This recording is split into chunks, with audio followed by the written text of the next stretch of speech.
सरल और सहज कहानियों की कड़ी में आज सुनिए पूनम अहमद जी की लिखी हुई कहानी सॉरी माँ। तो शुरू करते हैं कहानी सॉरी माँ।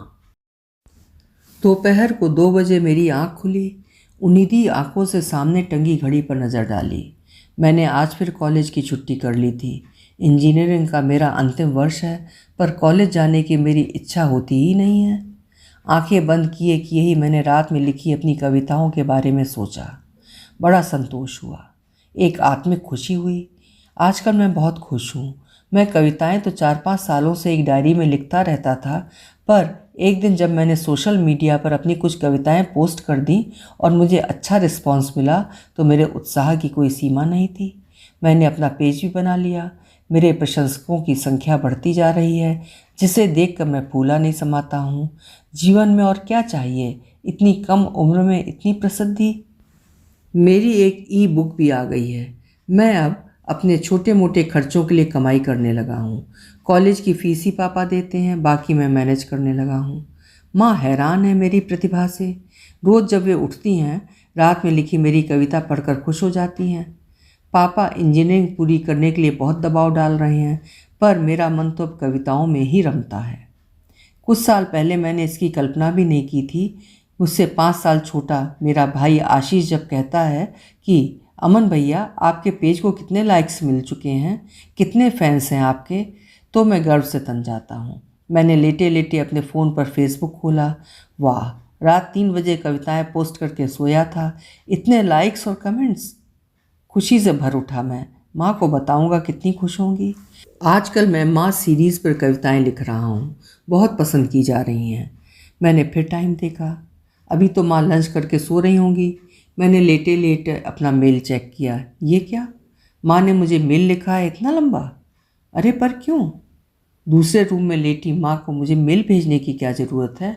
माँ भी ना आजकल बीमारी में लेटे लेटे बोर हो रही होंगी, कुछ भी लिख दिया होगा। पढ़ता हूँ। जैसे जैसे मैंने माँ का मेल पढ़ना शुरू किया, मेरी सारी सुस्ती हवा हो गई। मैं बेड से टेक लगाकर उठकर बैठ गया। लिखा था, सुबह नहाकर निकली, इतने में थकान हो गई थी। बेड पर लेटकर आज उदास मन से बहुत कुछ सोचती रही। बहुत अजीब सी तबीयत है। अब दिल की मरीज हो गई हूँ। अब अपना ध्यान भी तो खुद ही रखना पड़ता है। 46 साल की उम्र में दिल धोखा दे जाएगा, ये कब सोचा था। मैं तो इतनी फिट थी, अपने स्टेमिना पर खुद ही हैरान हो जाती थी। अब लेटी तो पिछले महीने की वो रात फिर याद आ गई, जब रात 1 बजे सांस लेने में परेशानी हो रही थी। एक चीख सी निकली थी तो बराबर में सोए सुनील की भी आंख खुल गई थी। उस दिन मौत मुझे छूकर गुजर गई थी। महसूस किया था मैंने, सुनील और तुमने फ़ौरन हॉस्पिटल पहुंचा दिया था। सांसें अभी लिखी थी तो बच गई हूँ फिलहाल, पर कितने दिन पता नहीं। रिपोर्ट्स देखकर तो सभी हैरान ही रह गए थे। मैं ना, मेरा हार्ट सिर्फ 3% ही काम कर रहा है। ठीक है, अब जैसा किस्मत में होगा। तुम और आशीष मुझे रेस्ट करने के लिए कहते हो। डॉक्टर्स ने भी थका देने वाले काम मना किए हैं। सब परिचित रिश्तेदार देखने आकर वापस जा चुके हैं। खाना बनाने के लिए अच्छी मेड मिली नहीं, बस साफ़ सफाई करने वाली रमाबाई से मिलकर काम चला रही हूँ। पर आज तुम्हें बताना चाहती हूँ कि इस गृहस्थी को संभालने में मैंने सालों लगा दिए हैं, पर आज मेरी ज़रूरत के समय मुझे तुम लोगों से जिस केयर और सहयोग की आशा थी, वो मैं तलाशती ही रह जाती हूँ। मैंने आज सुबह फेसबुक देखा तो तुम्हारी रात को लिखी हुई कविता दिखी। काफ़ी लाइक्स और कमेंट्स थे। तुम रात रात भर जाग कर कविताएँ लिखते हो, दिन भर सोते हो। तुमने अपना अजीब सा रूटीन बना लिया है। बातें भी खूब बड़ी बड़ी करते हो। आज तुम्हारी माँ सीरीज़ की कविता मैंने भी पढ़ी तो मुझे मन ही मन व्यंग्यपूर्ण हंसी भी आ गई। माँ के त्याग, ममता से भरी कविता, पर यथार्थ की दुनिया में तुम्हारे जीवन में तुम्हारे लफ्ज़ों के मायने हैं। कल मुझे तुम कह रहे थे, माँ मैं आजकल मदर की फीलिंग्स पर सीरीज़ लिख रहा हूँ, आपको डेडिकेट करूँगा। मैंने प्रत्यक्षता खुशी दिखाई। माँ हूँ ना, मेरा काम ही है बच्चों की खुशी में खुश रहने की कोशिश करना, पर मेरा मन आहत है, क्योंकि सच तो ये है कि मुझे इस समय तुम्हारे बड़े बड़े शब्दों में पिरोई गई कविता नहीं, तुम्हारा प्यार साथ चाहिए। इस समय मुझे माँ सीरीज़ में ऑनलाइन प्यार नहीं, मेरे तन मन को अपनी देख रेख में सुकून पहुँचाता मेरी बीमारी में मेरा ध्यान रखता बेटा चाहिए। एक ही फ्लैट में पूरा दिन अपने रूम में से न निकलकर कविताओं के संसार में डूबे, रात भर जागते, दिन भर सोते, शाम होते होते, माँ आप आराम कर रही हैं ना, अपना ध्यान रख रही हैं ना, we need you, take care कहते बेटे के माँ के लिए अपने प्यार का ढिंढोरा पीटने वाले शब्द नहीं चाहिए। मुझे इस समय उभरते प्रतिभावान कवि को दरकिनार रखकर एक बेटे की देखरेख चाहिए, जो ये देख ले कि मैं नहाकर निकली तो कितनी थकी हुई थी। मुझे उस समय कुछ फल या जूस दे दे, मेरे हाथ से मेरा टॉवल लेकर तार पर टांग दे, मुझे ज़बरदस्ती लिटा दे। सुनील टूर पर हैं, आशीष लापरवाह है, आत्म केंद्रित है, पर तुम तो भावुक हो, तभी तो इतनी गहरी कविताएं लिख पाते होगे। पर क्या जो गहरे शब्द में खुद को डुबो देते हैं, असली जीवन में एक ही घर में रहकर अपनी माँ के दुख दर्द उन तक नहीं पहुँच पाते, या वे अनसुना कर देते हैं? मुझे नहीं पता कि मेरा जीवन कितना है, बस अब यही चाहती हूँ कि इन दिनों बस मेरा बेटा ये देख ले कि मैंने कुछ खाया भी है या नहीं, दवाई ली है या नहीं। कभी वो मुझे अपने हाथों से कोई फल काट कर दे दे, कभी मेरे पास यूं ही लेटा रहे, कभी अपने अनाड़ी हाथों से ज़बरदस्ती मुझे कुछ बनाकर खिलाए, कभी ये कह दे कि बस माँ आप आराम करो जिससे आप जल्दी ठीक हो जाओ, काम तो हम दोनों भाई मिलकर कर लेंगे। पर तुम दोनों तो अक्सर सो रहे होते हो या लैपटॉप पर होते हो, डोरबेल होने पर भी मैं ही उठती हूँ। तुम्हें पता है, कभी कभी तो मुझसे उठा भी नहीं जाता। मन अपने बेटों को आवाज़ें देता रह जाता है, पर मैं हैरान भी हूँ। मुझे जल्दी ठीक भी तुम्ही लोगों के लिए होना है। जानती हूँ कि मुझे कुछ हो गया तो इस घर का ईश्वर ही मालिक है। इस घर के तीनों पुरुष सदस्य एक दूसरे का ध्यान कभी रख ही नहीं पाएंगे।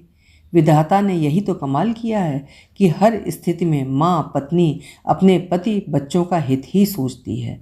भले उसकी अस्वस्थता में कोई उसका ध्यान न रखे, उसके दुख दर्द अनकहे रह जाएं, उन्हीं के लिए वो शीघ्र स्वस्थ होना चाहती है, जिनका साथ वो अस्वस्थता में तलाशती रह जाती है। अब सोच रही हूँ कि तुम्हें तो बहुत प्रसिद्ध कवि बनना है, तुम इस क्षेत्र में दूर तक जाना चाहते हो, तुम्हें पोइट्री में बहुत ऊंचाइयों को छूना है। मेरी शुभकामनाएं, आशीर्वाद तुम्हारे साथ हैं। पर आज मैं कुछ और सोच रही हूँ। तुम अपनी माँ की भावनाएं महसूस किए बिना माँ सीरीज़ के शब्दों में भावनाएं पिरो पाओगे?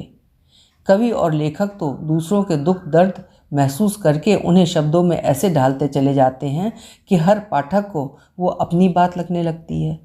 क्या तुम्हारे शब्द पाठक के दिल को छू पाएंगे? जब तुम्हारी अपनी अस्वस्थ माँ अपनी कोमल भावनाओं को तुम्हारे साथ बांटने का इंतज़ार करती रह जाती है। मैं चाहती हूँ एक मशहूर कवि बनने से पहले तुम ऐसा बेटा बन जाओ कि अपनी माँ की अनकही बातें भी समझ सको, कल्पनाओं में नहीं, यथार्थ में।